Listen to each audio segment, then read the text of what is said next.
capacity building and community for Black entrepreneurs to build, launch, and scale.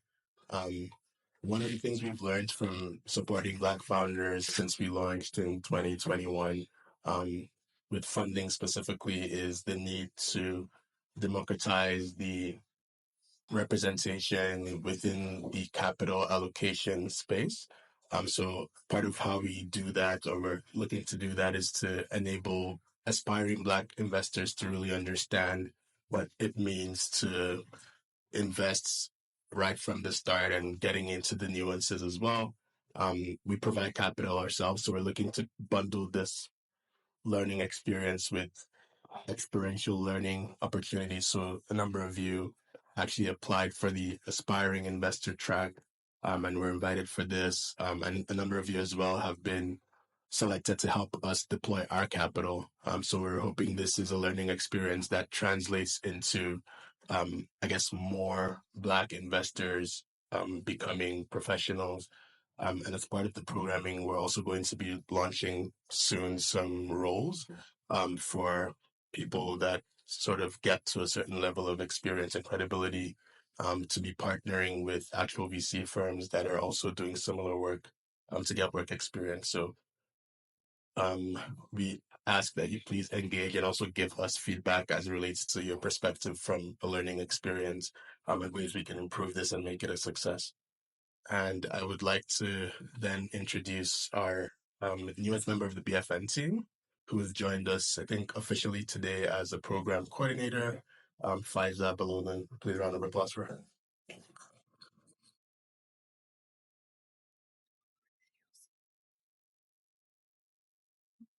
Awesome. Thank you guys so much for joining us today, and thank you so much for your patience. So to get us started, I'd like to call on David Sinukono. Um, Thank you. So David is an investor at Forum Ventures, and he focuses on sourcing, evaluating, and executing investment opportunities for the firm. David, come on up. Thank you.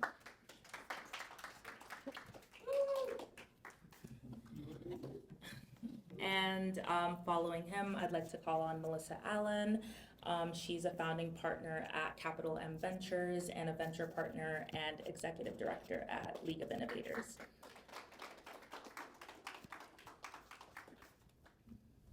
Sorry, I need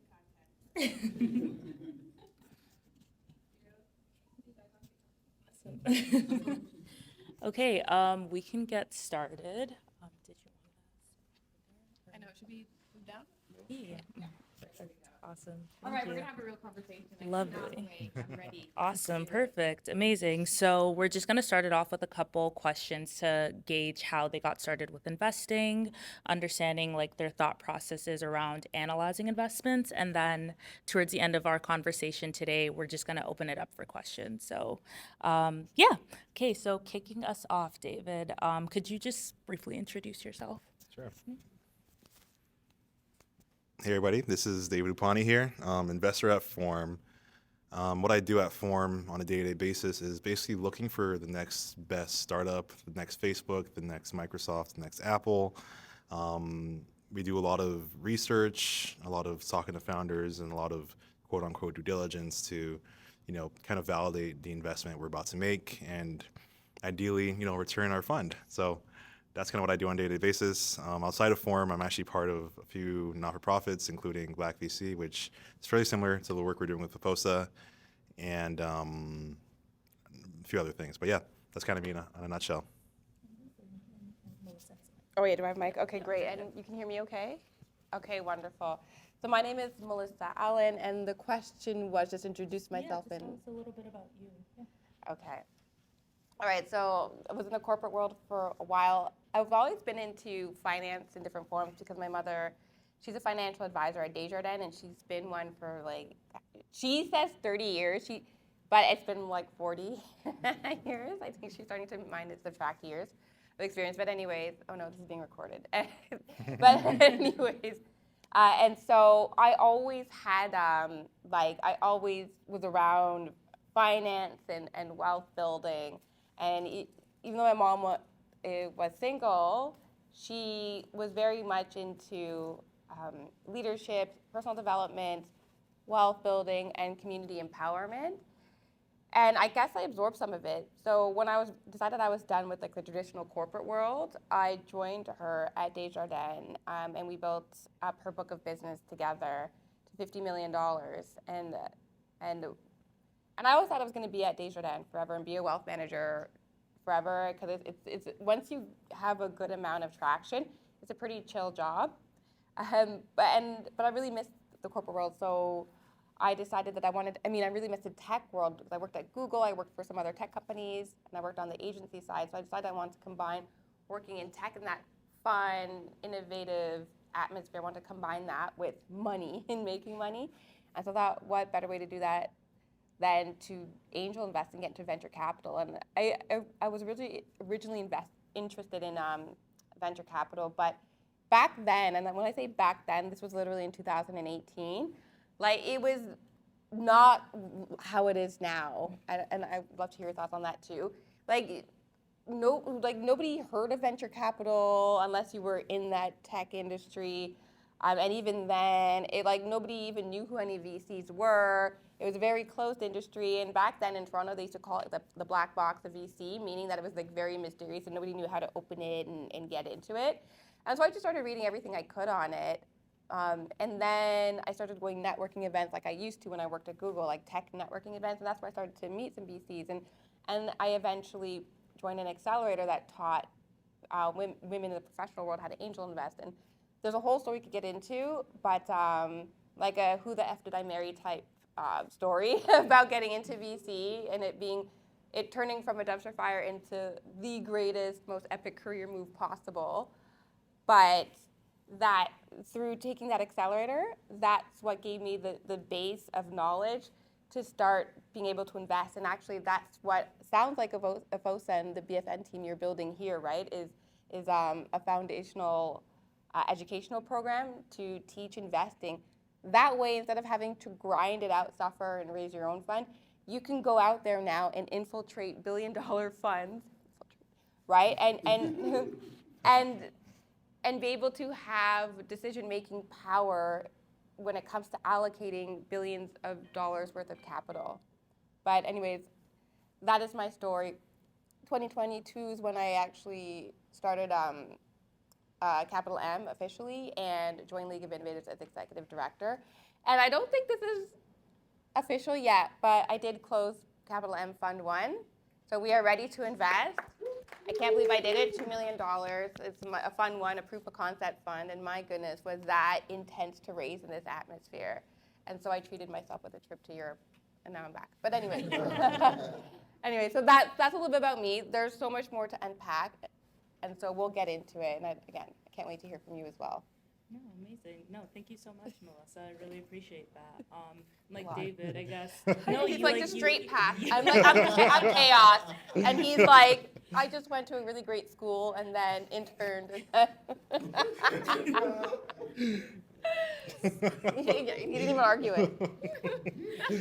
My path to VC, I'll just kind of dive in. Yeah, Okay, so I went to University of Waterloo and I graduated in 2019. And then when I was at Waterloo, I interned at Microsoft, and then from then I got into consulting, and then from then I actually made the jump to Georgian Partners, which is one of those billion-dollar funds. Yeah, I was Georgian for 2 years. Wanted to go earlier, and I joined Form. And it's actually quite tricky to get into venture capital. It's a bit of a grind. It is a black box, and honestly, I don't really know how I did it. To be honest with you, you just stumble into it, frankly. You're right? a lovely person, and you're really smart. I don't know. I mean, that doesn't do a lot of people like that, honestly. And it's really ventures very much about, it's a cottage industry, even especially in Canada, right? Like there's only so many people investing, and candidly, being a black investor, it's actually that much harder to even get like bump shoulders with these people. But yeah, I think there's so many paths that that if I was to do it again, I would probably do. Maybe start a business, maybe think about working with startups and just being around startups more directly. Building my expertise in different areas instead of being a generalist is something that could really, I would have done differently. But yeah, that's my path is pretty, I don't want to say straightforward, but it's shorter. I agree with you, though. It's like Yeah, I built businesses, but not businesses at scale. Like when I worked at Desjardins, I worked for a division of Desjardins where we owned our own book of business, and we filed taxes either as a self-employed person or we had our own corporation that housed our clients. And I sold that in order to do venture capital full time. This is around the time I met Afosa, right back in 2020, 1920.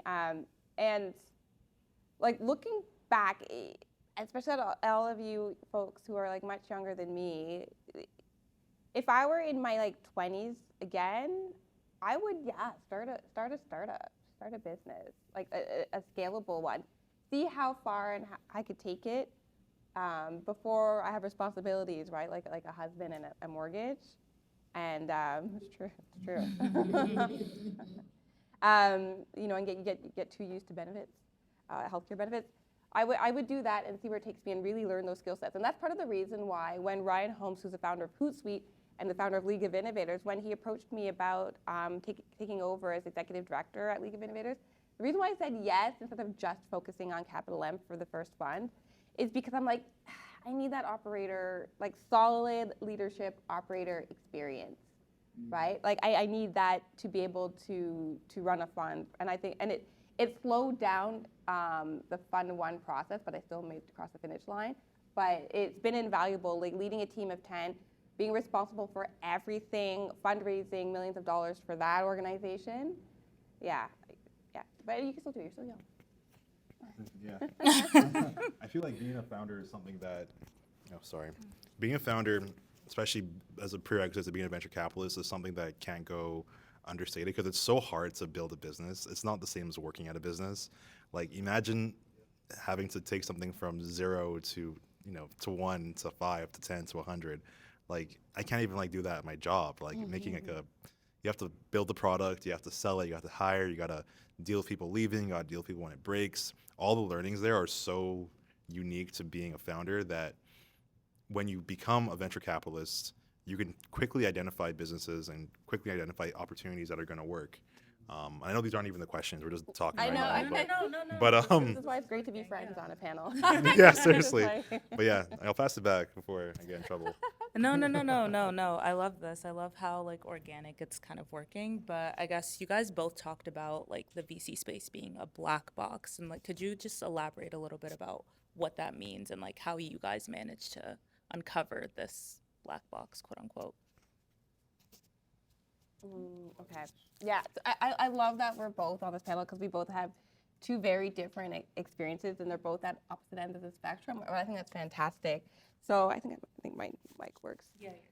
So me, and this is why I was saying I was actually thinking today of doing like a 50-part where the F did I end up, like about how I got into VC, because what happened to me, and again my like wonderful friends like Afosa were there and supported me through this, is when I sold my book of business in 2021, it was actually to join a startup VC fund. And like, listen, 9 out of 10 startups eventually don't work, and most of them within like the first 3 years of business. So I knew I was taking a big risk with joining this VC firm called Bain Mills, right? And plus it was run by 3 brothers, two of whom are their full-time jobs are acting, and that's their passion and that's their craft. Right? And so when all the dust and the hoopla and the glitz and glam, when all of that settled down after the launch of the fund, even though we had soft circled a decent amount of money, they got really busy with their projects. And so they were like, Melissa, let's put this on hold. But you've been talking about doing a smaller angel fund to help founders at the really early stage to fill that friends and family gap that a lot of founders of color don't have, and Black founders. So why don't you go do that, and we'll figure out if we want to move forward with this fund. And I said, no problem. Actually, no, I did not say that. I said, are you crazy? I can't start a fund. Like, that's insane. And they're like, no, you can do it. You can do it. Like, you've made all these contacts through it. I was like, might as well use them. And I had that moment of imposter syndrome, because listen, even this was only, 3 years ago? Even 3 years ago, it felt like it was impossible for a Black person, quite frankly, to get into Canadian VC. Like, geez, it was only 3 years ago. And so I said to myself, you know what, I'm gonna go for it. Like, I'm gonna make my own career, right? And so by the grace of God, the universe, whoever you believe in, I stumbled upon an accelerator to help me start my fund, and I did. But that required me to go out and do all the fundraising myself, and it was a grind. But my door-to-door insurance sales experience really came in handy. No, it did, because fundraising is sales. It's selling. It's selling people on a vision. It's selling really, really experienced, ultra high net worth, skeptical people on a vision. And so I was able to raise the first $1 million in like 7 weeks, right? And so I'm like, okay, I'm gonna do this. And so then I raised the rest of the money just in the past 6 months as well to close up this fund. But that's how I got there. So it was a very windy approach. And we can also talk about the barriers that, if we want to be real, we can talk about the barriers I experienced too, because back in 2021, Afosa, you were there right beside me with me supporting it. You wouldn't believe the pushback I got in not only trying to get into VC, but starting my own fund. I would say it was almost violent, like the racism and the misogyny and the misogynoir. Like there were people who you would think would have better things to do, but who were actively trying to undermine what I was doing. Like, for example, like making up stuff about me to write in BetaKit, which ended up being purchased by one of my LPs, one of my investors, haha. Which is amazing. Like yeah. But anyways, that's a whole nother amazing story, right? But because of that experience, I said, I am not going anywhere. I am not going anywhere, because if I didn't, then would we all be here right now? Like, I don't know, because again, I work really closely with Afosa, like, and we share ideas. Like, would you all even be considering getting into this space right now without having to go to Stanford or UW, love UW, right, or anything like that? And so that's what kept me going. And so that's my story. And the reason why I say it's so great to hear your experience too, because you went a really great traditional path and you still got there. So I'd love to hear yours next. It was still a grind, right? Like, it's not like VC is very much a cottage industry, and it's really the black box. And by cottage, you mean like it's like small and insular? Literally. Yeah, like underdeveloped almost. Underdeveloped. It's like they don't. It's almost like institutionally they don't want you to get in. It's like exclusive. Correct. It's like an exclusive club, right? And it's basically like your relationship. It's such a relationship business. Hardcore. One thing I noticed in my previous fund is the amount of times people were hanging out with each other in their cottage. You know, like people I've never heard of. I don't even know. Coming from Alberta, I'm from Calgary. I don't even know what a cottage was, to be honest with you. I mean, people are literally bumping shoulders over dinners and stuff, and like they're kind of, it's almost like that old school finance-y culture, specifically here in Canada. And I think that a lot of that's changing, but it's a lot of old money vibes, right? If that makes sense. So in order for the way I was able to infiltrate it, luckily enough, I just kind of got into I don't know how I was on the path, but I ended up on the traditional path, and I guess I performed well in each of those milestones. But You performed amazingly, I'm sure. okay, but Performing well look like. so again, venture is so strange. It's not entirely linear, but like in my roles, like in Microsoft, for example, if you do well there, and then go to consulting, and then both of those areas, you're really sharp on market analysis and like, you know, painting pictures and exploring different themes with like very complex technologies and all that stuff. And once you get kind of aware of that and you combine that with some innate curiosity, you tend to find yourself in these roles where you're kind of speaking about interesting things. Like back in 2018, IoT was the most sexy thing back then. You know, 2 years ago it was blockchain, now it's AI. Like just kind of exploring those topics within your place of work, I think is what performing well means in this case. And I think being able to kind of speak to those things at a high level and kind of articulate your understanding of different industries will at least help you, or helped me get to those places. And, you know, I think basically they wanted to hire me just because I could explain these things, but I didn't even understand them that well. I was just kind of, you know, so frankly, I'm not an engineer. I'm just surface level reading things. Oh, it's just cool, and just kind of chase it down. But I think that's what really served me. And but yeah, back to how you actually become, I guess, break through that cottage industry or make yourself super invaluable is actually, I'm finding now in my current role, you need deal flow, right? You need to be able to prove to these folks that you have access to companies that they don't know about and good companies that they don't know about. So whether that's hanging out in things like the BFN, like Efoso, I love you, but also hang out with you for deal flow. I'll keep Yeah, it. I'll keep it real. 100%. Because if Efoso has a great company, he'll tell me about it, and I get to invest in it before anybody else does. And the idea when you're thinking about an old partner, they want people that have access to companies and that they can invest in before everybody else does. So a word of advice, if you want to break into that box, is understand and be around really great companies, be really curious, and make sure you're able to paint that picture really well for whoever's listening. And how you apply that, I think, to like from a strategic kind of, no, not strategic, but like a practical standpoint is, for me, that was because as you can tell, I'm pretty social and outgoing. I love the nods. So I would go to. So how I started when I wanted to get back into tech was like I would go to Eventbrite, go to Meetup.com, search on Instagram, look up events, look up all there's startup drinks like one Wednesday a month or startup investor drinks. There's all sorts of events around the city. Like I know some of you are showing up to all of them. Believe it or not, that's actually what you're supposed to do. Like you're supposed to show up because how else are you going to meet founders and get to know them on a personal level than over like a Pepsi if you don't drink, right? That's true. So showing up to, this is one of the times where it's actually good to like keep showing up to events and eating the free food.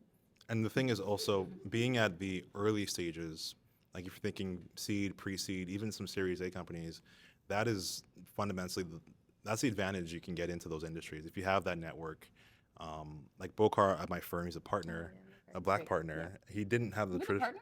He just became partner recently, like in 2024. Nice. And he was at Hootsuite as well, actually, right? Yeah, he was. Yeah, because like Ryan loved him. Yeah. Yeah, and basically he wasn't a VC by, he didn't climb up the VC ladder per se, but he's always been around tech.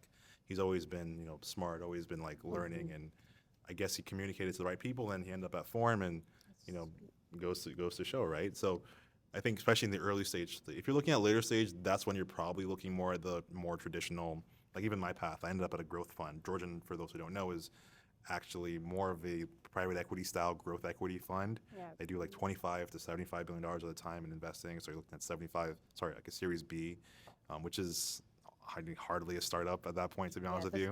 It's a scale up, right? Versus most other funds. If you think Inovia, for example, or Form or whatever, you're looking at Series A, seed, pre-seed, which is kind of what I would consider more traditional venture capital. But yeah. Once I just need to emphasize that it's so good to have both of you guys on here, just with the two distinct paths. But it sounds like there's like an overarching strategy on like navigating this VC space, but like you're not necessarily like fixing or specifying like a deadline or like a point for you to hit. So I think just that call out on like doing the right networking and just like you network with no end. I mean, yeah, for sure. Yeah. So here's what you're gonna do. I don't know if you're curious, right? Is that you're gonna network, you're gonna show up to events like these. Maybe you're gonna have your job, you're gonna try to get a job in tech, or you're gonna become a founder. One or the other. You're gonna perform really well. You're gonna really immerse yourself in the ecosystem so that people know you. Be curious. Yeah, curious. You're gonna start sharpening up your eye to good founders and good deals. And then you're going to take all the investors that you've met, like myself, right? Like David, for example, and even Efoso, because I think Efoso Angel Invest. You're going to introduce them, these amazing founders you meet, to these investors. Most of the time they're going to say, no, not a right fit. But it doesn't matter because you're showing that you're developing your eye and you're showing your investment style. And you're showing that you have network and you're showing that you have deal flow. And you're going to develop relationships with these investors over time, keep networking with them. Maybe you're going to do a program at BFN, right? Like their education, almost like accelerator for investors. Or you'll do the BKR Fellowship, which is another one for mid-career professionals. Or you'll do Future Capital, which is Marlin's Angel Investor VC training course. You're going to have that under your belt. And then you're going to get in close with all these people who are running these programs and these investors. And then you're going to start putting the feelers out to see if you can get in as an analyst or an associate. or even say, hey, like I'd love to be a scout. And a scout basically, because they don't have many scout programs here in Canada, but I bet VCs would accept a scout. A scout, all it is when you keep feeding investors with really good startup founders, and if one of these VCs actually ends up investing in the company that you referred, then you get a little taste of that equity. You get a little taste of that carry, which is the profit that'll be made from investing and exiting that that company, investing in that company and having that company exit, right? And then you could put that on your LinkedIn, and then from there, I mean, the really big institutional funds like BDC, et cetera, are always looking for people because the turnover, you know, people. There's a lot of movement there. No, it's true. Like everybody knows that, right? And it's a big organization, it's one of the bigger VC funds. Most active in Canada. And most active in Canada, so they're always looking to hire. And Office is like right here. Yeah. exactly, Yeah. exactly. So that's what I would do. Or you could start at a smaller fund and then work there for 3 years and then make the jump to a bigger fund. But I know that sounds really simple, but at the end of the day, your ability to find good deals and your ability to show that is what matters. Oh, amazing. So I guess kind of like deep diving into like sharpening your perspective or your analysis of startups. Could you tell us a little bit about your frameworks or how you evaluate question. potential deals or startups? So at the seed/pre-seed stage, I break it down to 3 buckets, like the founder, the market, and then the You kind of copied me. No, just kidding. then the business opportunity at hand. And I'll go to the sub buckets, however they're different. On the founder, basically you're looking for something that has like really good, pretty much a right to win, which means they have the expertise or the knowledge that will help them really build out a product or sell the product. So if you have somebody that has good engineering skills combined with a lot of work experience in like a random field like telco or whatever, that's a good match for a good founder. There's also some softer things like, you know, coachability, presentation skills, et cetera, et cetera. On the market, you want something that's very large. So I like to tell founders to be looking for at least $1 billion in TAM, which stands for total addressable market, which is basically the industry or all the entire world of things that they can be selling to, the entire base, the largest possible customer base they could actually achieve. You want things with positive tailwinds, so like a lot of the trends that are driving. What's a tailwind? Sorry, I'm only saying that because I hear it so much. I know what it is. But A tailwind is basically the actual term comes from like a plane. It helps the plane move faster, but in reality, it's a trend that you can ride to help so kind of the investment. The momentum is going upwards, and a headwind is it's like pushing you backwards. It's pushing, yeah. So Yeah. Could you give us like a real example of what's a tailwind's happening right now? Sure. Yeah. AI. Literally, the most AI, general so- example would be AI. All the stuff that's happening in AI, the generative AI wave is definitely a tailwind. So if someone's building an AI company that's selling to universities or something, that's probably an example of a tailwind, right? Or some sort of regulation, for example, like what's happening in GDPR, for example, would have been a tailwind for if you're doing something around privacy. GDPR is like a law that around like cookies and like basically. yeah, okay. At the end of the year, they're reducing the cookies, right? Yeah, so something like that, so private, like whatever regulation or laws or so that's anything that's kind of a change in the market to make this opportunity, you know, now. And the last part on business, if there's any like, you know, signups, are there any like wait lists? Do you have good Traction, good essentially. traction, people paying for it potentially, or even a very solid pilot customer or a very solid first customer? So let's say you're building a prop tech software. Like if you have Airbnb potentially as your first customer, that would be very exciting as well.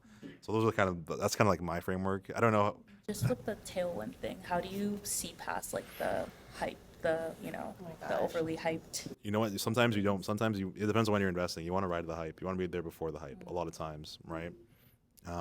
Like frankly, like I don't know. No, if, it's yeah, true. yeah.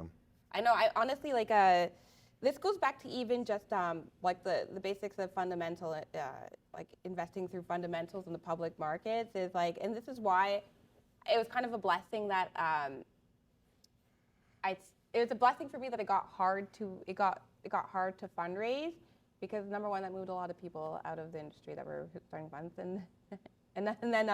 but then also that forced me to not continue to invest, knowing that the headwinds were coming, and the headwinds being for VCs, the headwinds were the fact that we were in a bubble. It was starting to become clear that we were in a bubble. People were getting nervous and they weren't wanting to invest anymore. And so it got harder to fundraise. And so as a result, I said, you know what, I'm just going to take a break for a year and build relationships, right? And thank goodness I did, because the market pullback meant that valuations went down. A lot of businesses that were relying on fundraising and not bootstrapping, which means like just basically self-funding through revenue. But yeah, that was an example in my industry of a headwind. I just thought of another example of a tailwind that could be more applicable. So think about the Apple Vision Pro, right? The whole new headset. So that's, maybe it's not going as well as possible, but like the launch of that product, suggests that there's going to be a whole bunch of new apps that could be developed. So things that are being developed for VR could be, a tailwind for that ride. And then like I totally lost the thread on that one. It's like how you know, like, or how do you think it's I'm not gonna say it's instinct. It's an understanding of cycles of things, right? And then being disciplined enough not to get into the hype and to stick to your focus, stick to your thesis, investment thesis, stick to what you know.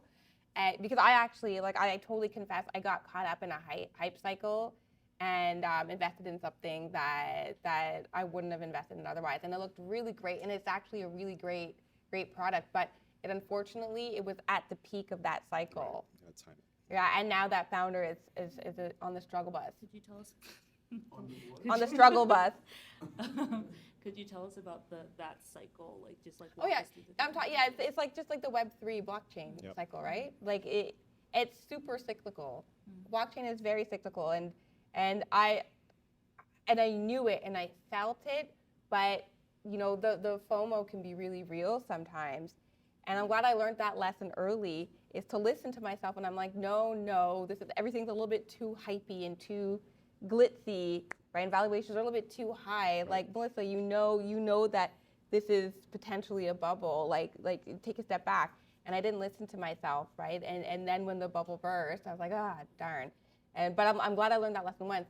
And I think just me being able to see and feel that, it comes from the fact that I look really young, but I'm in my early 40s.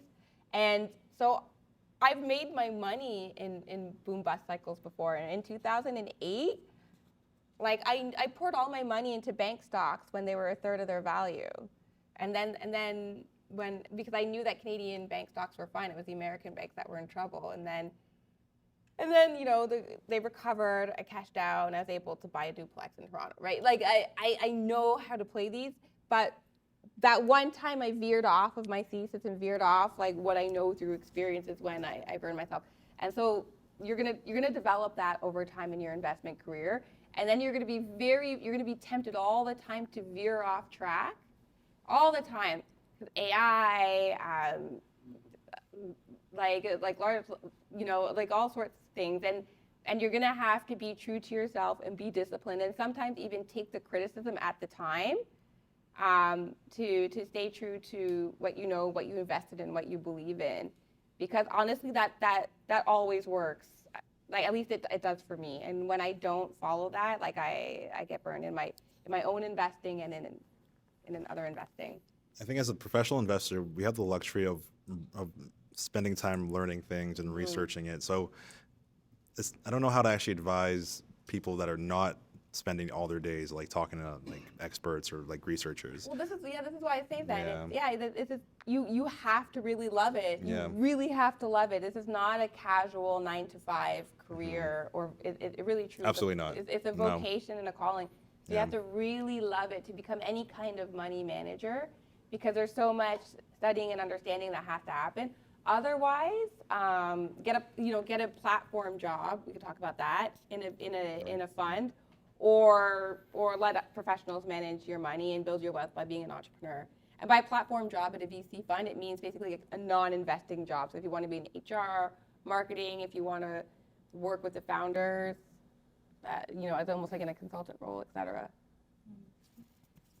Melissa, so two things. You called out the investment thesis. Could you walk us through your approach to defining that or creating that? And going back to the initial question around evaluating startups, like Ooh, yeah. what are what are the areas of considerations for you? All right, and then I want to hear your investment thesis, personal, like forums, and then yours. So, number one, my investment thesis at Capital M is investing in underrepresented founders with a focus on women of color and Black founders who are pre-seed stage and who are entering large international markets, right? And me personally, I'm industry agnostic. But then now to dive deeper into what my personal framework is for investing, it's listen, from your first sentence, I know whether you're investable or not, or I know whether the conversation should continue or not. Like you have to admit that. One sentence is all it takes for me to know not whether you're investable or not, but whether you are ready for investment now or not. You're like, give you that microphone, I have things to say. No, you look Because ready. you know why? You know why? It's because and here's like an example. This like really sweet woman. I was at an Invest Ottawa event in March, and this sweet woman was like, well, she put up her hand. There was a panel of all of us, including people at BDC, et cetera. She's like, well, I have like an idea for I guess what was basically, it's a great idea, like a personal support worker business. I think it was maybe like an agency that sends out personal support workers. That is a great business. She can make a ton of money. She was like an older woman. She probably has experience in that field. So she's like,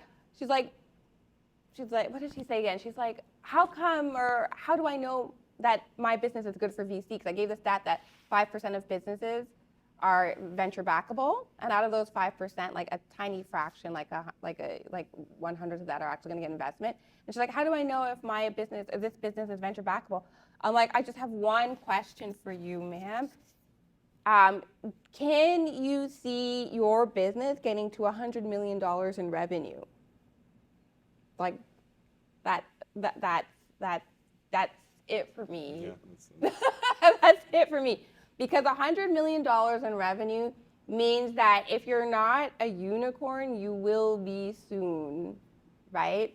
And what that means then is that investors are going to be able to get their money back, whether through an acquisition, an IPO down the line, or maybe even selling their shares in the secondary markets to other investors, or selling their shares back to the original founders, right? And so when people start talking about their business, that first sentence, once I've done the initial screening, right, based on that investment thesis. By the way, investment thesis is your like one sentence strategy of what you invest in and why you're the person to invest that way. Anyway, so once they get past that screening, that's the thing I look out for and it doesn't have to be, and how do I say this, is like, any business can be really $100 million business. It's whether you want to take it there and you're willing to do what it takes to get it there, right? And that's pretty easily discoverable. And if they're like, no, I just want to get it to this point so I can like travel and have a nice life, and it's like, no, then venture's not for you, because once you take outside investment, you have taken on a new boss / business partner. Yeah, so that 100 million thing, I saw some faces were like shocked, but it's not a lie. I'm being generous, though. It's literally true. It's like a checkbox. And I think anything below that we would probably define as a lifestyle business, which is if you want to make some money for yourself, have a nice, buy a cottage and send your kids to private the lake school, or whatever. yeah. But yeah, I think also for your investment thesis, I think you have a very fund level investment thesis fund. On my lens, being working out of fund, because you're a GP, I'm working for a fund. I look for different, the way I think about investment theses is like different roadmaps that I kind of predict what the world will look like. So like an investment thesis I'm working on right now, we're actually literally building is kind of the role that LLMs or AI is going to have in financial services, right? So thinking through, okay, if you worked at a big bank, working insurance, like what does an LLM, what does the LLM revolution mean for this, and which players should we be paying attention to, and why? And thinking through that and articulating that in like a little report that we do internally, or just thinking through it, is kind of what my general, like our general theses are. We can expand that to other things. At Forum, we're definitely more business to business agnostic. So if you're building anything in the B2B world, we would pay attention to you. So things like supply chain, healthcare, just to name a few. But what's the other part of the question? Was that pretty much it? Yeah, You covered the first Yeah. part with the like how you assess a startup founder or something. Yeah. Yeah, and by the way, the first stage is like investment thesis. And by the way, like I like the way you reverse engineer the investment thesis. You start with what the future will look like.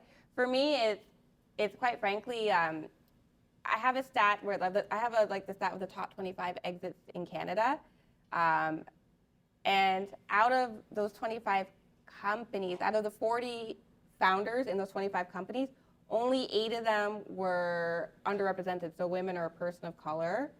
None were Black, I don't think. And this is like everything that was Shopify and before, right? So that's what it looked like. I think that's about 12% of founders. Yeah.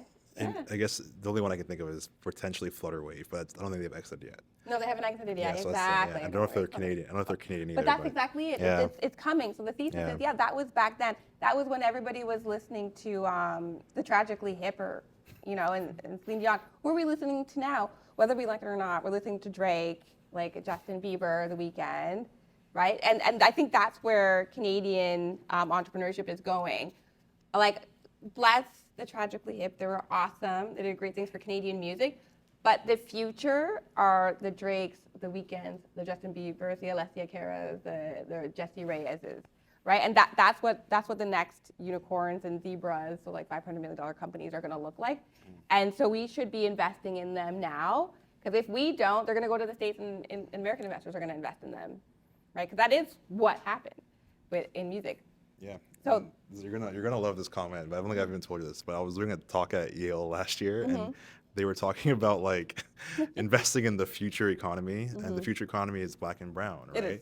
Like That's the a fact. future generations are gonna be like Gen Z right now, and all the positive immigration is happening across the world, and migration is gonna be like defined largely by folks that look like us, right? So understanding our lane, defining the next wave of attention of a business, I think so. Paying attention closely to that could be, much of a game changer. Yeah, that's what Capitalism is about. Yeah. Yeah. Sorry, just wanted to say that one point. Oh yeah, and then so thesis, they passed that. Are they going to do what it takes? Can their business get to $100 million in annual recurring revenue, especially at maximum within the next 10 years, but hopefully sooner? They pass that. And the next thing too is to actually look at the fundamentals of the business, right? So exactly what he said with founder. Is this the right founder for the founder market fit, if you will? Is it the right founder? Is this the right product and the right time for the product?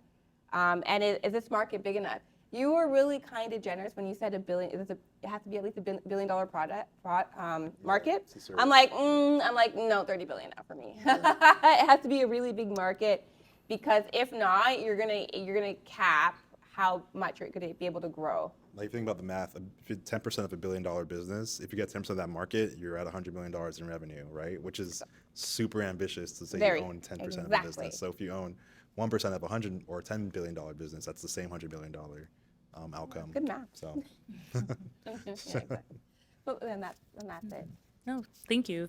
So you guys have talked a lot about understanding the market, and you mentioned that you're industry agnostic. So tell us a little bit about the things that you consider when it comes to like doing adequate market research to understand or evaluate a potential investment opportunity. For sure. And by the way, I'm trying to make fetch happen. I'm trying to coin a new term called like sector inclusive instead of agnostic, because I have noticed that, say with Black women, that we are going to be building the next big beauty and CPG brands. I noticed in Canada, we love us some food startups, like Black women. And there's a couple now that are gonna cross $1 million in revenue. and are growing at that magical triple, double rate, where they triple their revenue for 2 years and then double their revenue for the next 3 years after that. So and then beauty, South Asians, awesome in beauty, like women and Black women as well. Anyways, having said that, a lot of VCs shy away from those sectors because they're not pure tech. Canadian VCs. Oh, touche. Yeah, Canadian VCs, yes. And that goes back to the cottage industry thing. But they shy away from them. But those are going to be the next big companies. Like even if you look at just women in general, yeah, Smart Suites, and NYX, they had exits. Those were the biggest exits by female founders. Majuri is on track to outpace that. I love Nora so much, and so I have to include those in my portfolio because that's just what, like, we dominate those markets. Why am I not going to invest in women of color building CPG businesses? That's ridiculous.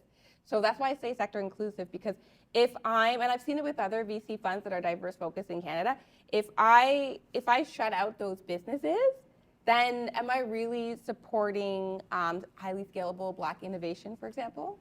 Exactly. And it's also funny because in the U.S. there's some funds that are humongous, like billion-dollar funds that are dedicated to like funding restaurant chain, like new soda pops and stuff. Like it's very different, but it's nonetheless actually they're doing well, right? They're returning their funds.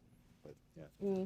Yeah. I think the question is about market research. So market research. I mean, it's what are some sources on like Google? Like, I can answer that. I think just. Oh, and then one thing too, also before you go into it, I'd love to hear your thought. Is that like when what I do a lot of is when somebody tells me what the market is, yeah, definitely go cross check that market and see if it also makes sense for their product. But I can get you to. It's a tricky question because it depends on what stage you're looking at. Yeah. I'm at Georgian. You're looking at like a later stage. You have the time and resources to. Fundamentally comes down to speaking to people that know the industry, so customers or experts. And honestly, firms pay, like the rate for an expert call is literally $2,000 for a half-hour discussion with somebody that happens to know about like a random soft cybersecurity thing, right? It's expensive. That said, in the early stages, you don't have that. There's not like that's way too expensive, right? For deploying like $100,000 or even less. So what you should do is actually just, for me, what I do generally is I stay on top of podcasts, like truly. Yeah, I'm a podcast junkie. Yeah. Oh, yeah. It depends on what you're listening to or what you're looking for. Don't say Alan. I wasn't. There's no way. Good. No way. I think if I was to think for a generalist podcast, I'd say like 20 VC is probably a good one to start with. Absolutely. And SaaStr is actually a good one to start with as well. As you get more specialized into getting more familiar with the world of venture, I actually recommend looking at a lot of different funds. Like if you see a really interesting fund, check them out. Just Google them on Spotify. Chances are they actually have their own podcasts. At Georgian, we had our own impact podcast where we dive into how we view different things, AI. I don't work there no more, so no plug for me. Capital M is definitely coming out with a podcast in the fall. Yeah. You guys are getting all the tea. And literally, there's so much. I think podcasts are like an interesting way just to hear what other VCs are talking about. And there's a few other ones, but I just don't want to they're almost too technical, so I don't want to say them. Just call it out so that we can note it for next time. I think just realistically looking for other VC funds. For sure. If you look at No Priors is one. It's very technical, but Eli Gill, he talks about investing in AI. Honestly, it's kind of boring, but it's really I rewind it and listen to it over and over again. But he's really sharp. He invests in all the best companies, and but I don't think that's what you need to be paying attention to. I think 20 VC is a great place to start. It's a fantastic it's place an to start. You'll go down the rabbit hole from there. Yeah, and look at his guests. Look at his guests too. He's such a lovely man. He has a lot of great guests, and if you look into their guests, they typically have their own thought leadership. Outside of podcasts, I recommend Medium. So reading Medium articles. VCs love blogging. We love hearing ourselves talk. Can you tell? Yeah, and then Substack as well, which is another blogging platform. But yeah. And then Paul, is it Paul Graham from Y Combinator? Basically, just dive into Y Combinator's website. But Paul Graham, who's one of the founders of Y Combinator, the world's biggest and most successful accelerator, he has what are they called? The Paul Graham essays. He has it on his personal website. He has these blog posts that are really well written, thorough think pieces on building a startup. Because really, you want to learn about VC, but what you really want to learn about is what makes a good founder, what makes a successful company, et cetera. So that's another great place as well.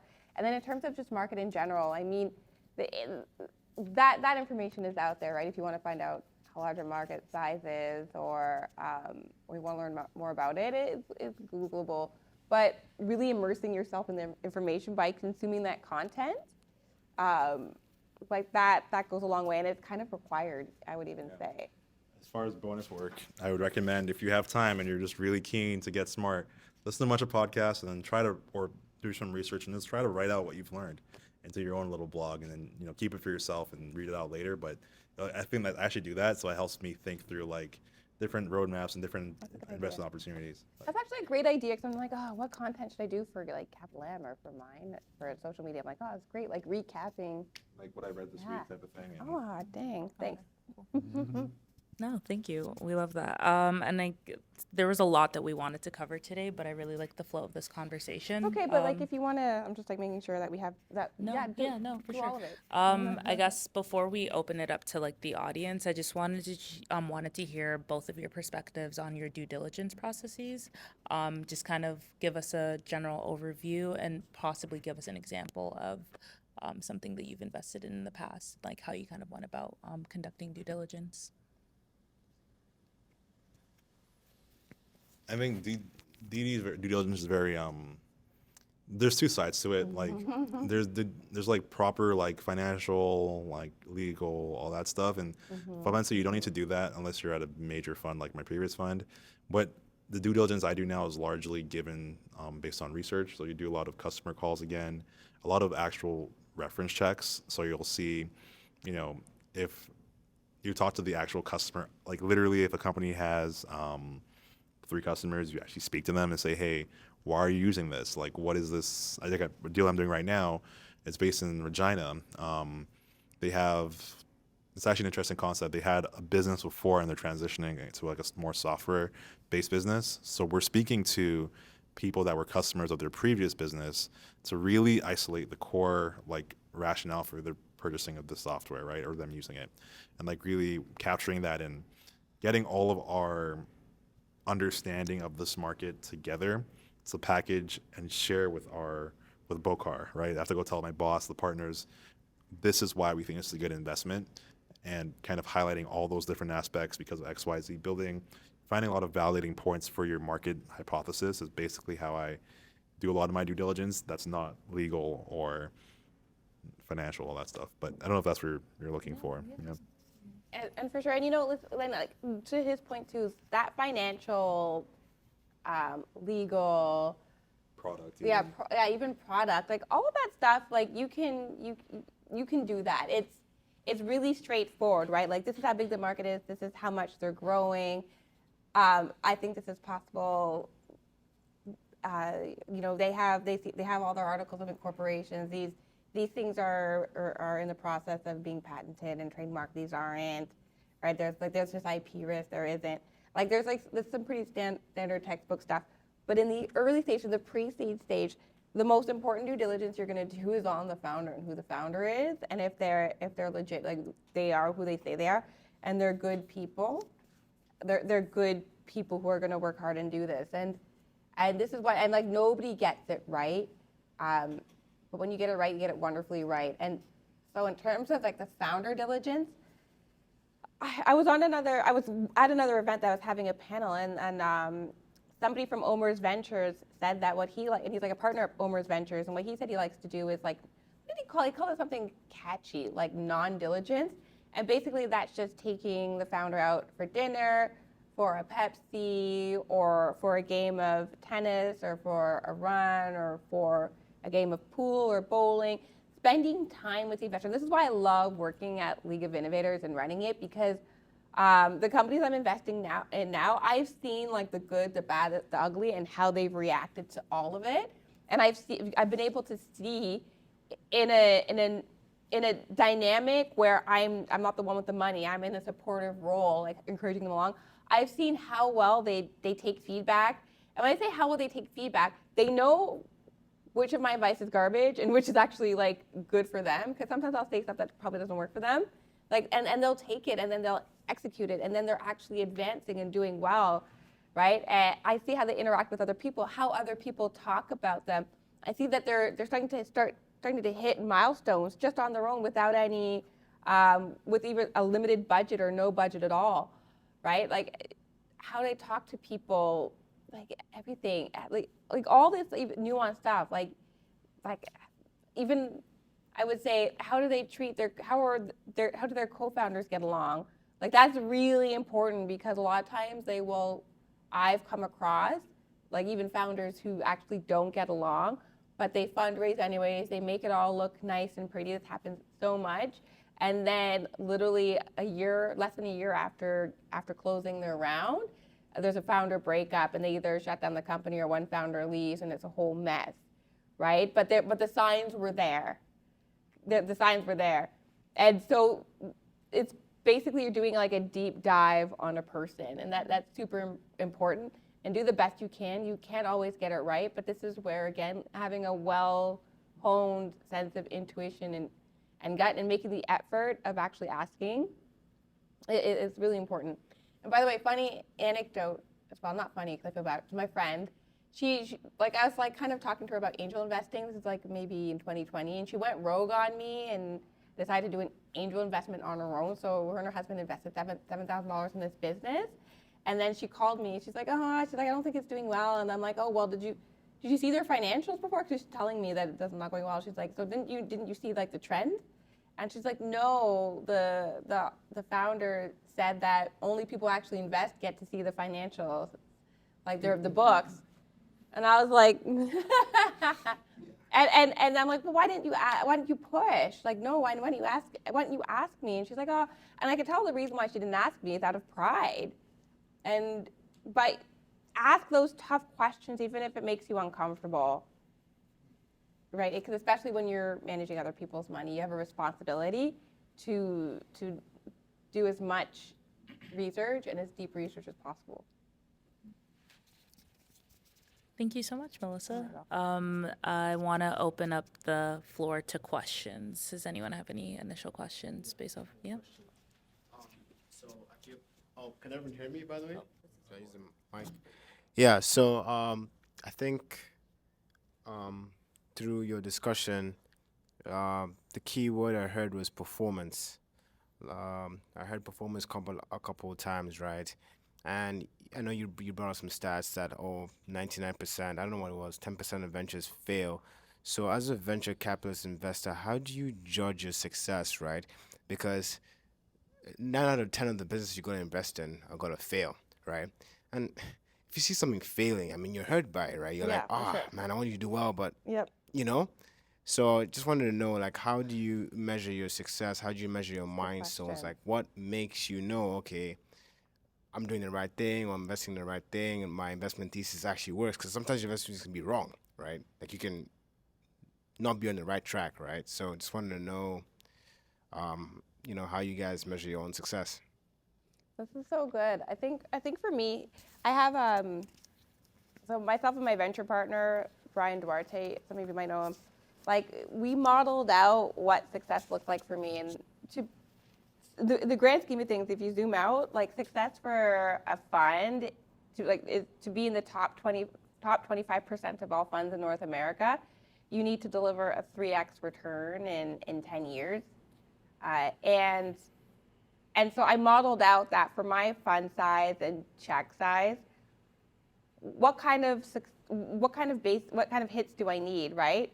So and how it looked for me was, if I'm investing in, say, 16 to 18 companies, half of them we're going to assume are going to fail, and then a quarter of them are going to like break even or 2x.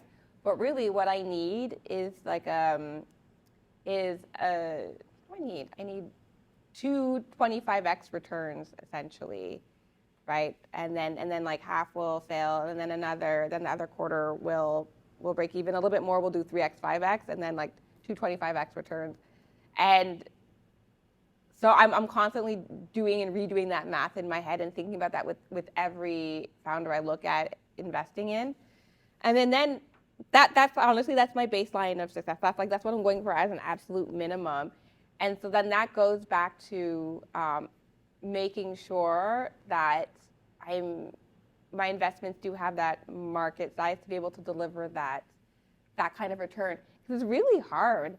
Because even Smart Sweets, which was a League of Innovators alumni, she, and the largest female exit, because she sold her candy company, Smart Sweets, to TPG, a big private equity firm, for $360 million. And so and that produced for the original investors a 47x return, right, almost 50. And yeah, that was a really early investment. So you basically, you have to find the next Smart Sweets. And so that's a lot of pressure, right? But in the meantime, I work with each of the portfolio companies on what their, and even before I invested them, what their milestones are and what their goals are, because that helps me get a feel for what they're working towards and if that's going to fit in the portfolio and in the goals of the portfolio as well, right? And then I have regular calls with most of my portfolio companies. And I'm always constantly saying, are you tracking to like the goals we discussed? How can I help you? What's blocking you, et cetera? But I'm like literally every day and monthly, I'm making sure we're tracking to goal. That's how it works though. No, it makes a lot of sense. I think just on the one part around like the 90% failing, how do you kind of keep your chin up as an investor? Is you kind of have faith in something called the power law, Oh, the good old power law. Yeah. which is fundamentally that, you know, you're going to miss, let's say you're taking 10 free throws, right? You're going to miss 9 of them. But the 10th one, if you make it, you get $1,000 or something, right? So that's like the anticipation of getting one right will pay back the efforts of the 9 failures, And right? then some, yeah. And then much more over, right? I know most funds, you hear about all their biggest success stories, but I promise you that they have much more failures, right? yeah. But the one success they had, it becomes, you know, Tesla or Apple or whatever, or Facebook, and then Facebook, for example, probably had like a 50x return on their whatever investment, so they pay their investors back many times over, and then they can continue looking for more Facebooks. That's kind of the vision and the idea, and how you keep your. It's not gambling because we're doing our research. Exactly. But yeah. I will say though that there's this conversation now that's happening. So one of the mentors at League of Innovators, one of like my friends and mentors, his name is Bryce Sashchuk. He's amazing. He founded a company called Freedom Mobile. It got acquired by Shaw, and then which got acquired by Rogers and turned into Wind Mobile. Like, by the way, like, you have to hear his story. If you want the recording of his story and also his thoughts on entrepreneurship and resilience, I can send you the link of the talks he's done at League of Innovators, because that story, the story he told me about running and exiting from Wind Mobile was like, I was traumatized listening to it. It was a lot of work. It was really intense. But anyways, we had a really long talk I guess a couple months ago, about the future of VC, because he's giving talks now on how the VC model is broken and how the whole power law, does the power law really have to be the way VC is, or is there another model? And so if you're going to go out, you're going to work for a traditional fund, it's always going to be the power law model, right? There's going to be the one that makes up for every other loss. What I'm experimenting with in my modeling too is, yes, there's a 50x return, but can there be like a 25x return? Can there be a few base hits, right? A few base hits. When I say base hits, I mean like a 10x return. A few of those that together will return the fund and then some to get me into at least the top 25% of top performing funds. But in order for that to happen, again, this is why it's important to understand financial modeling. Because in order for that to happen, when you go back and you do the math, is that you have to come in at an entry point that justifies a 10x return for one company being meaningful for your portfolio, right? And so that means you have to come in at a lower valuation, which means you have to come in early, which means you assume more risk, and there's a whole bunch around that. But I am starting to talk to my LPs and other people in the ecosystem about the fact that the power law may not have to be the only way to win. There could be other ways, but it just requires a more finessing of your investment strategy. And that entry point, basically what that means is it's easier to make $10 out of one than, you know, $50 out of 10, if that makes sense, or $15 out of 10, right? So, yeah. Anyways, Well, think about it this way. It's right. It's like, this is why me too. I can be like, such a stickler about valuations because, in the early stage, a $2.5 million valuation, or so we'll round it. So a $2 million valuation, great, right? A $4 million valuation is also like a nice early valuation, but once that company in an up round they get to a $20 million valuation in the next round of fundraising, that's the difference between like a 4x like return a and 4x a return or 10x return. I'm like, right? So then I could have just hit my goal if I had just gotten in at that lower entry point. yeah. So Like literally. So you see what I mean? It's like investing in Tesla now. Like you buy Tesla stock now versus 6 months ago at a cheaper price. Yeah, Or whatever exactly. it was. So- Yeah. Different valuation models of mechanisms, right? Oh, we could talk. Don't we? We can talk offline. It's okay.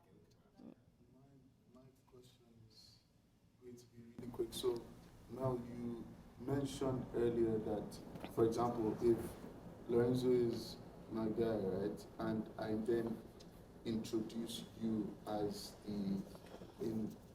so I'm the scout. Lorenzo is my guy. I introduce you to Lorenzo. Let's say you invest in Lorenzo's company. Then there was something. Oh yeah, I know. I was like, I purposely glossed over that because I was like too lazy to explain it. Sorry, I can explain it. Yeah. Oh, okay, I'll explain Carrie. So actually, this is really important. So you all should know this. Great question. So then you would get a piece of carry. You would get a cut of the carry. You get a portion of carry. What carry is, it's think of it as a bonus that VCs earn off of the portfolio.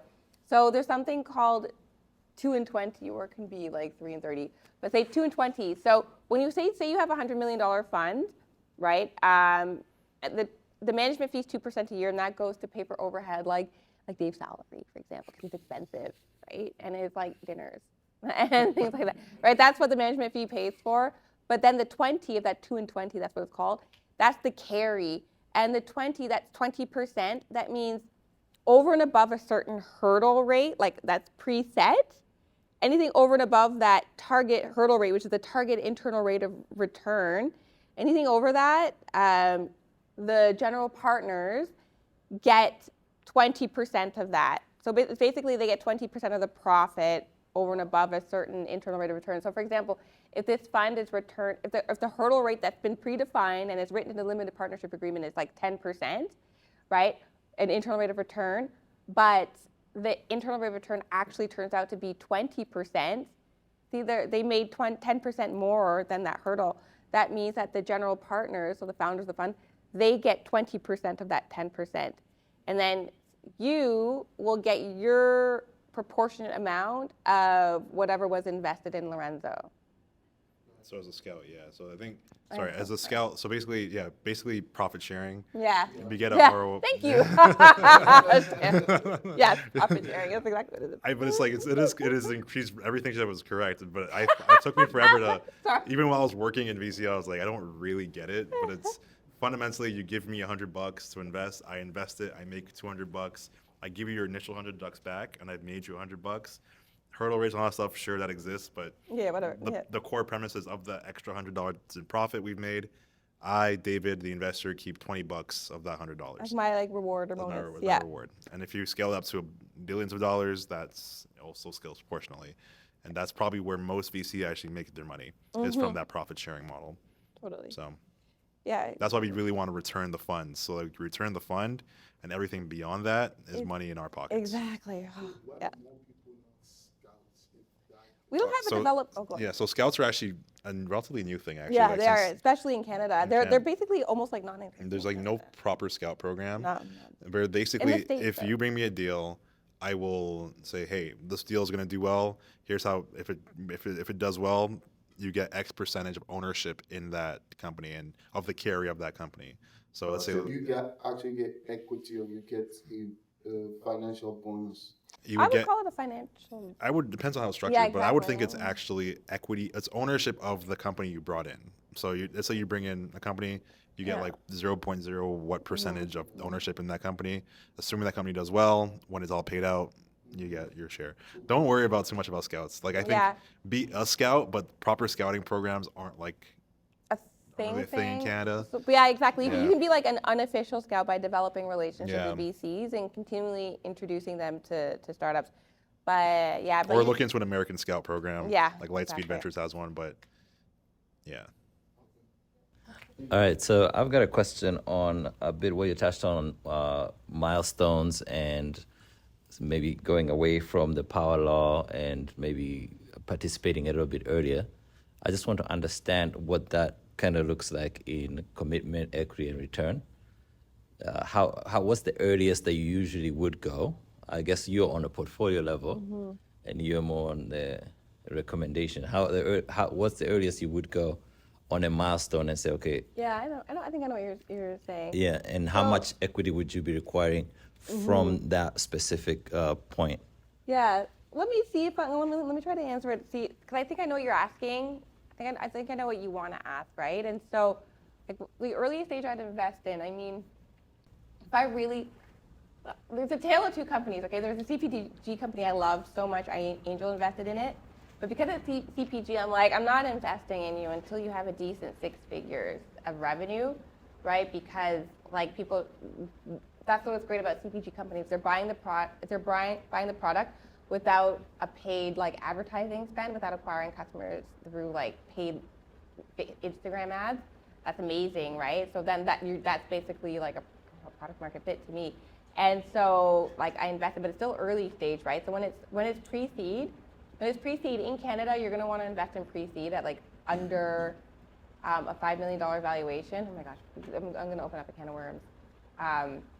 Right? And what kind of traction I would expect for that is if you're like a CPG or something like that. Like basically, post revenue is really great, but if you're not post revenue, if you're still pre revenue, then how fast is your user base growing, right? And it has to be like double digit month-over-month growth, and then in terms of, okay, so what does this equity look like? Really, with each round, you don't want to give up more than like 30% at most. And once I give up, I don't like saying that. You don't want to exchange more than 20% of your equity for capital. But then it's closer to say 25%. So your Series A. Yeah, until your Series A, yeah. Yeah, so basically, so say for example, you have a pre-seed company that's valued at $4 million. You don't really want to raise more than $1 million from outside investors, because then you're at risk of diluting yourself out, especially in future rounds. And also, other investors don't like that because it's you're not incentivized. Yeah, exactly. It's a signal that if you're starting to like not own a huge part of your company, then what's the incentive for you to try hard or keep going? It's almost like a mental thing you're going to give up. Basically, rule of thumb is that with every round of Series A, is that you're exchanging about 25% of the equity in your company for capital, right? I don't know how to laugh at Series. I thought, was the question around exiting analysis as well? No, it was, No, it's around muscle. it was Yeah. mostly about milestone and when you participate. Yeah. So what I think what are you asking, like basically like when do I know I'm ready to receive investment? Yes, and how I early see. can that be? Because sometimes you're coming in before. You know, if you have friends and family, rich people that like believe in you, like you've done things before, they know you, they know that you're an expert in your field. If you're a U of T prof, like who really knows AI and who has a really novel like technology or innovation, then I've seen people invest in just an idea. But at like something like really low, like $1 million valuation or $2 million valuation, right? So, so it depends on like you as a founder and how much traction you have with your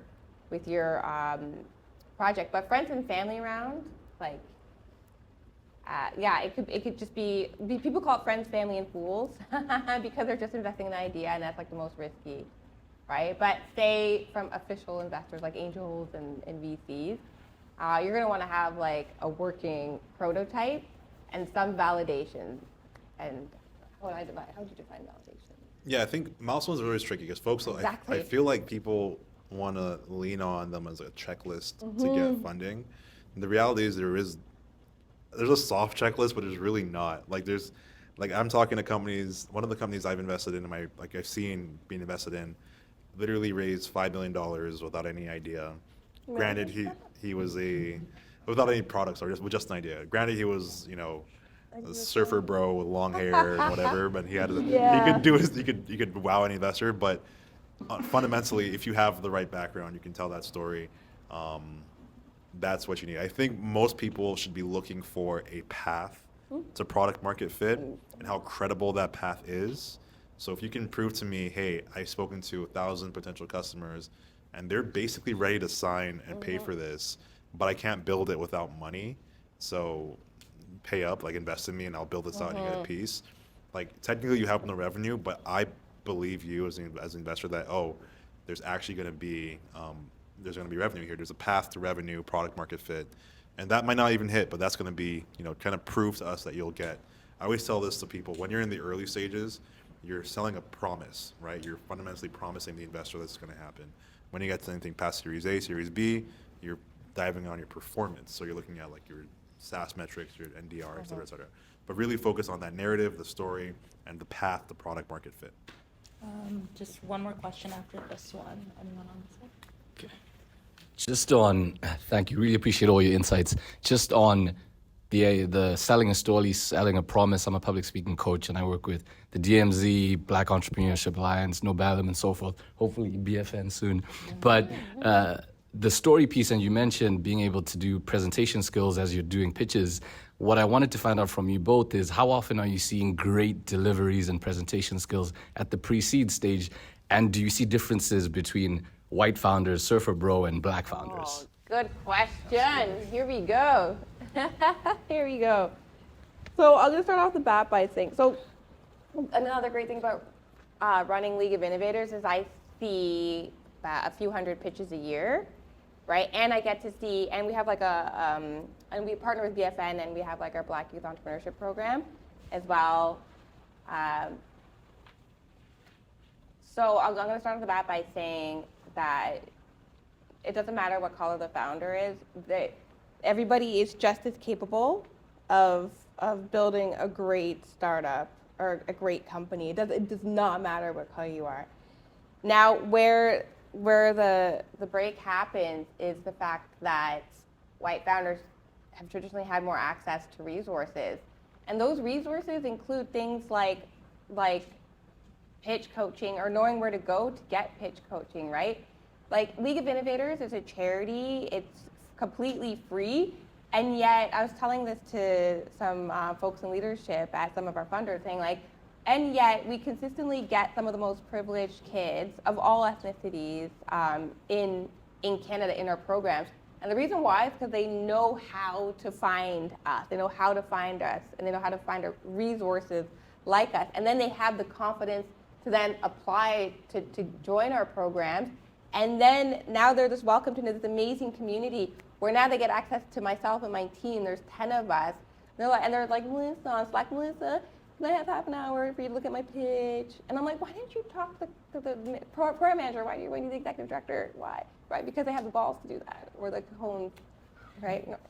And or the entitlement. Who knows what it is? They have something that makes them want to do that. And I now, thank goodness, the work that all of us are doing in this community, everybody in this room, I'm starting to see that progress in the Black community.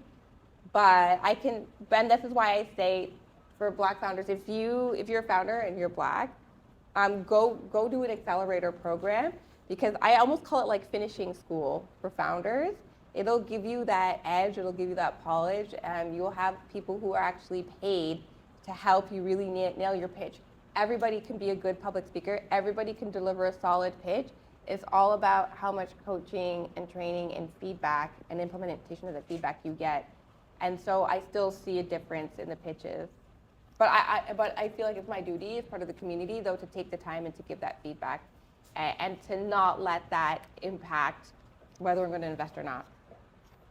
Yeah, I think there's definitely a difference between the confidence between the black founder and the white founder. Speaking at the generalist levels, in the middle, at the edges, there's probably no difference, but in the middle, like there's a lot more confidence. If you ever watched the show We Crashed, if you haven't watched it, You have to. All of you need to go you need to watch watch it. that. Oh It's a my relatively gosh. new show. It's about It's the so the WeWork story, and Adam Newman, the founder of WeWork, quintessential surfer bro. Like he's a Apple TV. Apple TV. Yeah, I just watched it again. It's a good one. I watched it. I watched it like Yeah, 3 times. it's a so great good. it's a great show, and like you'd find that Adam Newman, funny enough, you've probably heard of Andreessen Horowitz, probably or 816, one of the biggest like most storied venture funds in the Valley.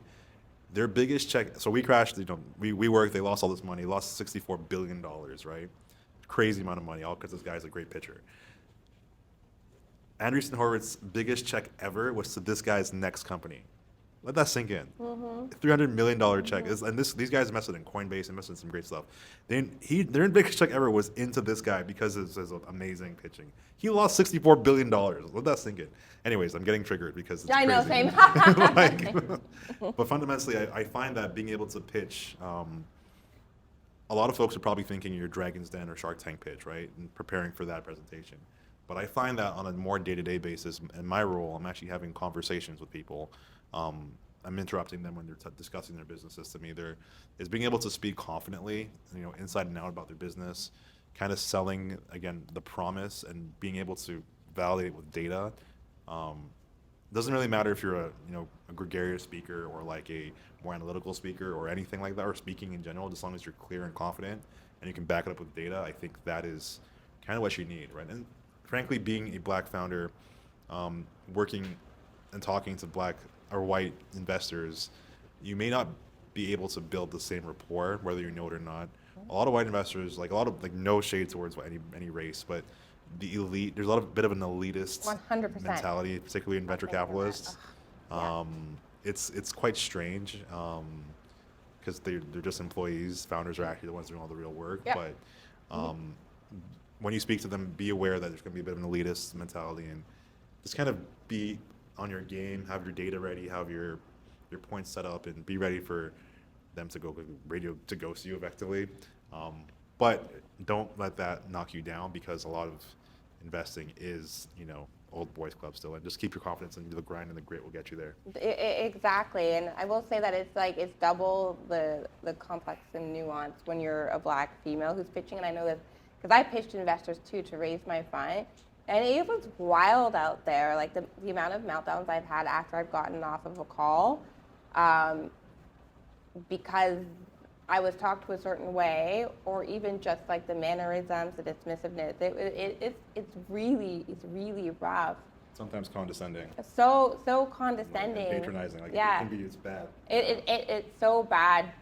But at the end of the day, though, the numbers will speak. This is why I think that women of all ethnicities go after businesses with where you're selling an actual business, you're pitching an actual business like CPG, right? And not the idea of a business, is because you cannot argue numbers. And at the end of the day, that's why I got into venture capital, because I know it's going to be hard, but what's beautiful about this business is that you can be, especially in Canada, you can be a super powerful white guy, or you can be me. We still have an equal chance of making the right investments and having an amazing fund. Like race will not save somebody from being a great performer in this industry, whether you're a founder or an investor, and that's why I love it. So that's why I'm like, okay, no problem, we'll see. And it's amazing now because one of my portfolio companies is popping off, and all of a sudden, people are like I'm getting senior partners at Inovia are taking my calls and things like that. So then I'm like, here we are. And saying this not to discourage you, but just to keep it real, right? Yeah. It's the reality of the business. There's some really great investors of color that are coming out of Canada, like Melissa, like other folks as well. Like, it's going to be a matter of time when you have that track record, but just be aware, right? Yeah. When you pitch these people, be aware what you're going. Like, a lot of people, be aware what you're about to go into, right? And then in the back of your mind, feel sorry for them, because they're gonna miss the boat. That is you, and your incredibleness. Like, I remember, I pitched one man, and And he's already a billionaire. He's in the States, even though he's Canadian, and he wants to start doing more work into the States with accelerators and with young folks. And yet he was really dismissive with me on my call and kind of ghosted me afterwards. I'm like, I feel sorry for you because you're not going to be able to access youth founders in Canada without going through me. So no, It's funny because it sounds like we're being hyperbolic, but there's so many cases like Claudette from Protexa. She is incredible. Like she was like CTO of one of the banks, BMO, I think, or TD, or both. Both, honestly. yeah. And then she went to all the funds, and they're like, "Oh, no, we don't really see it." And she's building a cybersecurity company. Obviously, she knows what she's talking about. It took forever for her to get her first check, and now she's a rocket ship, Yeah, right? she's One of the hottest startups in the country, and she's a black woman, by the way. So they were all dismissing her. It's crazy, that story, and she's I mean, keep going. yeah, she's killing it. Nothing else to say. I spoke to in conf, I guess this is a record, I shouldn't say it, but I spoke to somebody very powerful in Canada, and he is an investor into Claudette's business through his wife because he wasn't involved, and now he's about to not work and just focus on working with Claudette. So it's crazy. That's So awesome. That's awesome. Amazing. And our final question for the night. That's great to hear. Thank you very much. Thank you very much again for all that you've shared today. I think one question I have is beyond FMCG that you rightly mentioned, what industries in Canada are you beginning to see as, the next big win, right? Low-hanging fruit. What sort of industries in this market? in Canada or just in general? Canada specifically. I think you shouldn't. Word of advice: I won't think you should really focus on tracking the Canadian tailwinds. If anything, you focus on the American tailwinds because we're going to be selling to America effectively. Yeah. And my perspective really centers on B2B software. So within the B2B software world, you see a lot of antiquation within different industries. So like I said earlier, like a lot of supply chain, like construction, a lot of those industries are very much that's a good one. pen and paper. Yeah. And like there's a lot of room for automation there. Additionally, I'd say thinking about other areas that actually saw a wave of digitization early. So if you think about things like government or like, things that use, WordPress, for example, to make us like a website, like that type of era, there is a whole new wave where obviously AI can get into that, can improve those businesses, but like even general workflow automation is very key. And also AI, obviously, but if you unpack what AI really means, I think there's generative AI that's super important for, different workflows. But below that, there's things like computer vision, right? How do computers, interact with, the world, or spatial computing, which is a new thing. And also like different regulations, so like climate tech, like climate insurance. I can go on literally forever, so I'll stop. Yeah. No, I think you covered off of all of them. And there's also like subtle trends too. Like I'm in the process right now of in my mind. Like you've noticed there's a lot of like celebrity VC and a lot of celebrity brands and a lot of celebrity tech companies. I think, who was it? Which Edward Norton has like a tech startup now. I keep seeing it all over LinkedIn. I feel like that's going to become a headwind soon, right? I know. So,